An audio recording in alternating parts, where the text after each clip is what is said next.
The costume party was the talk of the season. Set in the sprawling manner of a wealthy recluse, it promised an unforgettable night of mystery, elegance, and indulgence. Guests arrived in elaborate outfits, their masks and costumes making them nearly unrecognizable. The house itself was grand, yet unsettling, its towering ceilings and Gothic chandeliers casting flickering shadows across the rooms. Marcus hadn't planned to attend, but when his friends bailed at the last minute, he decided to go alone, hoping to make the most of the exclusive invite. Dressed in a plain black suit, Marcus felt out of place among the sea of vibrant and eccentric costumes. He wandered the room, admiring the gilded decor and nodding politely at strangers who barely noticed him. It was then that he saw it, a mask lying on a small, ornate table near the edge of the ballroom. The mask was mesmerizing.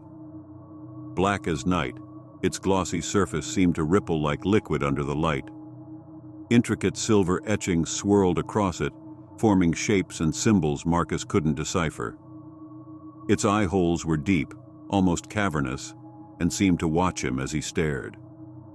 Attached to the mask was a small tag that read, "Borrow if you dare." A curious thrill coursed through Marcus. No one else seemed to notice the mask, and something about it called to him. Thinking it would complete his simple look, he picked it up and held it in his hands. The surface felt strangely warm, almost alive. Without a second thought, he slipped it over his face. The moment the mask settled, Marcus felt an eerie shift.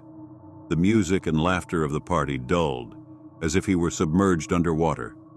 A cold breeze, one that shouldn't exist in the crowded room, brushed against his skin. For a brief moment, he thought he heard a whisper, faint and unintelligible. He glanced around, expecting someone nearby, but no one was looking at him. Wearing the mask made him feel different.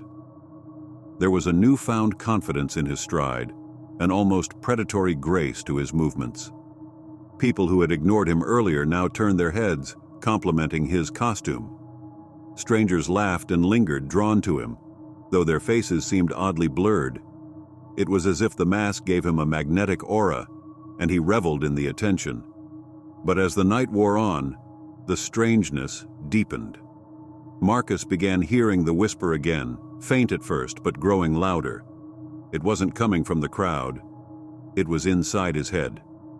"Stay with us," the voice murmured. He tried to ignore it, but every time he brushed it aside, it grew more insistent. Shadows at the edge of the room began to flicker and shift unnaturally. No matter where he stood, he felt eyes on him. Unnerved, Marcus stepped away from the party, finding himself in a long mirrored hallway.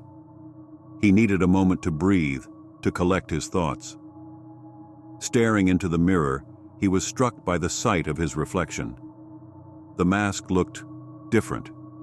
Its surface seemed to pulse faintly, like something alive, and the silver etchings moved, reshaping themselves into patterns that made his stomach churn. He reached up to remove it, but his fingers recoiled. The mask was no longer separate from his skin. The edges had fused seamlessly, and as he tugged, a sharp pain shot through his face. He pulled harder, panic setting in, but the mask wouldn't budge. It was as if it had grown into him. The whispers became a chorus, dozens of voices overlapping. "You borrowed me," they said, their tones cold and mocking. "Now I borrow you." Rushing back into the ballroom, Marcus looked around for help, but the crowd had changed. The guests moved stiffly, their heads jerking unnaturally as they turned toward him. Their faces were no longer human. Features had melted into grotesque masks, their eye holes dark and empty. The room itself seemed to shift, the once bright lights dimming until the chandeliers were barely flickering. He screamed for help, but his voice was swallowed by the oppressive air. Shadows detached themselves from the walls, creeping toward him. The whispers grew deafening, each voice a distinct cry of anguish or rage. Desperate, Marcus ran for the exit, but the ballroom stretched endlessly. No matter how far he ran, the doors stayed out of reach.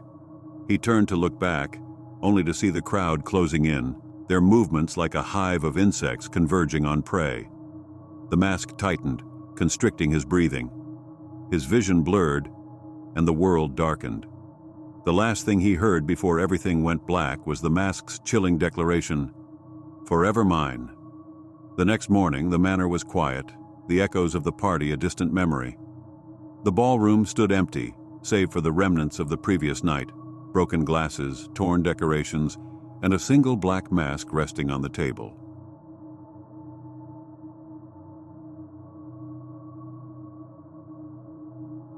It was a stormy night, the kind where the wind howled through the trees like a creature in pain, and rain battered the windows with relentless fury. Olivia and Mark sat in their cozy living room, curled up on the couch with blankets, the only light coming from a flickering fire in the hearth. The storm had been raging for hours, and the power had gone out long ago, leaving them in eerie silence, except for the storm outside.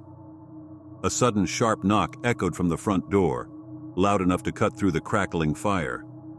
Mark shot Olivia a questioning look, his brow furrowing. Who could that be? No one's been on this road for hours. Before Olivia could respond, the knock came again, more frantic this time. The sound of desperate, wet footsteps echoed on the porch. Olivia stood up hesitantly, and Mark followed, both of them exchanging uneasy glances. As Mark approached the door, he called out, "Who's there?" A voice, hoarse and strained, answered from the other side. "Please, I need your help. Let me in. They're after me." Olivia's heart skipped a beat. The voice sounded panicked, and there was a sense of urgency that made her stomach twist.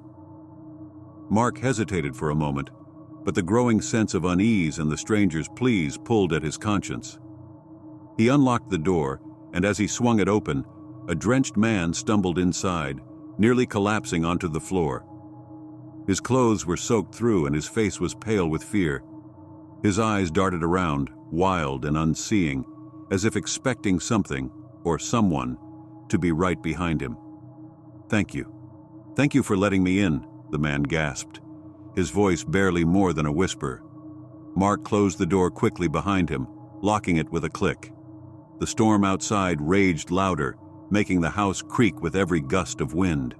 They quickly ushered the stranger inside, offering him a seat by the fire, where he shivered uncontrollably. "What happened?" Olivia asked softly, her voice barely above the sound of the storm. The stranger looked up, his eyes wide with terror.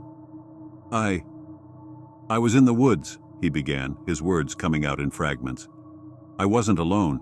Something was chasing me. I heard it. I saw it."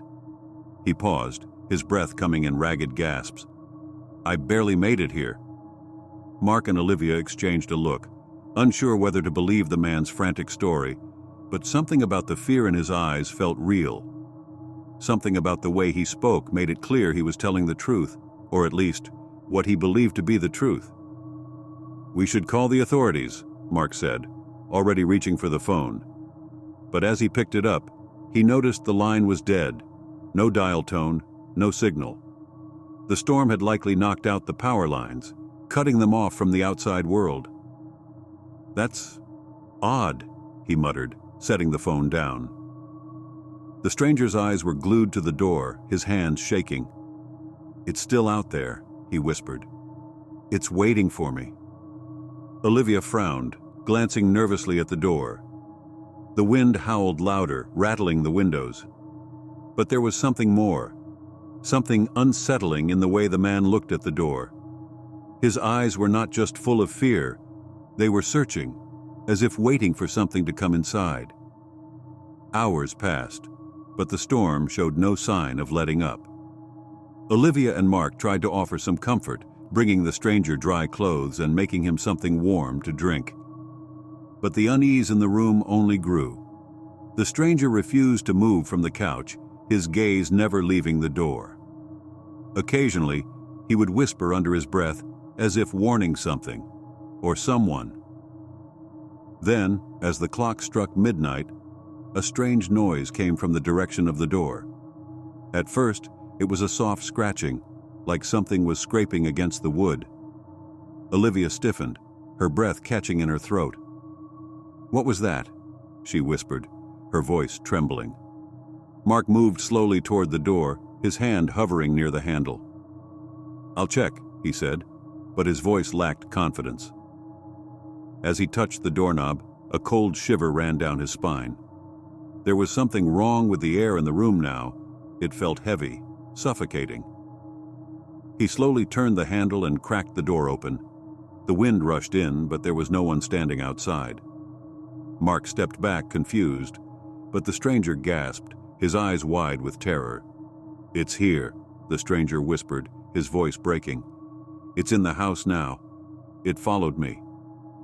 The temperature in the room seemed to drop, and Olivia shivered, her breath now visible in the air. The wind outside was fierce, but the house felt strangely still, too still. Mark turned to face the stranger, his heart pounding. "What do you mean? What's in the house?"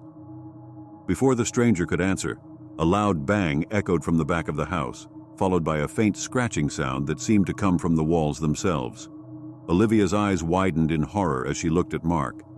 "What is that?" Mark's voice shook as he tried to force words out.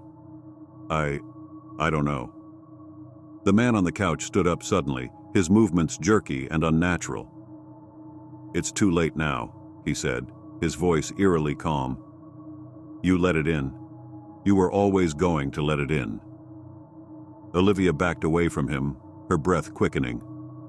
The man's eyes had changed, no longer filled with fear, but something far more sinister. He wasn't the victim anymore. He had become something else, something that was now part of the nightmare. And then, in the blink of an eye, he was gone, vanished into the shadows. Mark and Olivia exchanged frantic looks, realizing too late that the stranger had never been human to begin with. Whatever was chasing him in the woods had followed him here, and now they were trapped too. The scratching grew louder, and a low, guttural growl emanated from the walls.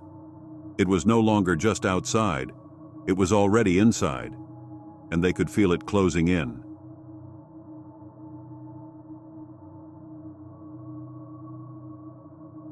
It was a night like any other when a group of 4 friends, Rachel, Tom, Sarah, and Mark, decided to embark on their latest adventure, exploring the abandoned house on the hill. The locals in the small town below had whispered about the house for years, calling it cursed, haunted, and in some cases, alive. But for the group of thrill seekers, these stories only heightened their curiosity. The house loomed in the distance, shrouded in mist and darkness, its dilapidated form casting eerie shadows against the moonlight. Tom, ever the brave one, led the group up the narrow, overgrown path that twisted through the trees. As they approached the house, a chill settled over them, the air thick with an unsettling silence. No birds, no rustling leaves, just the soft crunch of their footsteps on the dry ground. They reached the creaky front door, which swung open with a single push. Inside, the smell of decay filled the air, mingling with the faint scent of something burning. The walls were lined with peeling wallpaper, and broken furniture was scattered about, as if abandoned in haste. The house seemed to breathe, the floorboards groaning beneath their weight as they moved deeper inside. Rachel, the skeptic of the group, laughed nervously. "It's just an old house, guys. We've explored worse." But Sarah wasn't so sure. "It doesn't feel right," she muttered, glancing around. There was something off about the house, something lurking in the shadows. They decided to explore the upper floors. The stairs creaked beneath their feet, each step sounding like a scream in the silence. As they reached the top, they saw that the rooms were even more deteriorated than the ones below. The walls were covered in faded, cracked mirrors, each reflecting the dim light from their flashlights in distorted ways. But one thing caught their attention. There was a large, ornate door at the far end of the hallway, completely different from the rest of the house. It seemed almost new, as if it had been added much later than the rest of the house's decaying structure. Mark, unable to resist, reached for the handle. "I have to know what's behind it." As soon as the door opened, a cold gust of wind swept through the hallway, slamming the door shut behind them. The air grew thick and suffocating, and a strange hum seemed to vibrate through the walls, making their teeth rattle. The room they entered was small but filled with strange artifacts, faded portraits, dusty old books, and odd trinkets that seemed to belong to no particular time period. But it wasn't the room's contents that unsettled them. It was the feeling that something was watching them. Rachel's flashlight flickered, casting erratic shadows across the room. She pointed it toward the far corner, and her heart stopped.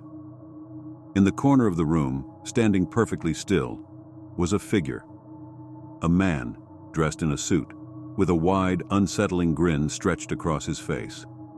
His eyes were black voids, his skin pale as death. He didn't move. He didn't speak. He just stared. Tom stepped back, his voice trembling. "Guys, we need to leave, now." But as they turned to flee, the house responded. The walls seemed to shift, the floorboards buckled beneath their feet, and the door they had entered through was no longer there. The hallway stretched endlessly, and the house groaned, as if alive, shifting with an unnatural hunger. Panic set in as they ran down hallways that led nowhere, opening doors to find only more doors. Every turn brought them back to the same spot, to the same man, now closer, his grin widening with each step they took.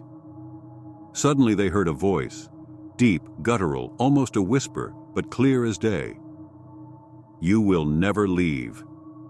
The voice seemed to come from everywhere, from within the walls, from beneath the floors, from the very air they breathed. They screamed, but their voices were swallowed by the house. It was as if the house itself was devouring them, piece by piece, pulling them deeper into its dark heart. One by one, they vanished. By morning, the house was silent again. The front door creaked open, and the hill stood still, the wind whispering through the trees. The house, now completely empty, awaited its next visitors. It had tasted the fear of those who dared enter, and it hungered for more. And as the sun rose, a new name appeared on the faded portraits in the hallway, etched into the frames of the photographs: Rachel, Tom, Sarah, Mark. The house had claimed them, and now it was waiting for the next group to test its dark, living walls. But those who would come were always warned. The house on the hill was not just abandoned, it was alive, and it was hungry.